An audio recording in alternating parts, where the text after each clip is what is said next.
Understanding proof of guilt in English. Hello everyone. Today, we're going to explore a fascinating phrase in English, proof of guilt.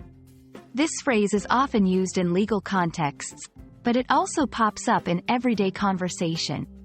Let's dive in and understand what it truly means and how you can use it in your own communication. Proof of guilt refers to evidence or arguments that demonstrate beyond a reasonable doubt that a person has committed a crime or wrongdoing. In legal settings, this is a crucial concept as it determines the outcome of trials.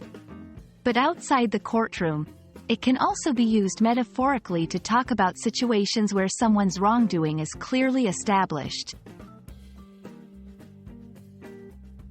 In law, proof of guilt requires a high standard of evidence.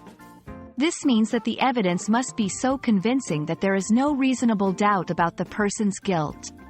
It's a fundamental principle in many legal systems to ensure fair justice.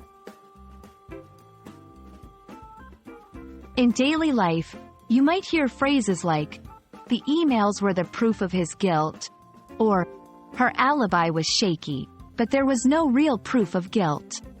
Here, the phrase is used more loosely to talk about situations where someone's responsibility for a negative action is being discussed. You can use this phrase when discussing news, crime stories, or even personal situations where someone's responsibility for an action is in question. For example, they claimed he was responsible for the error, but there was no proof of guilt. Proof of guilt is a powerful phrase with roots in legal terminology, but it's also versatile enough for everyday use.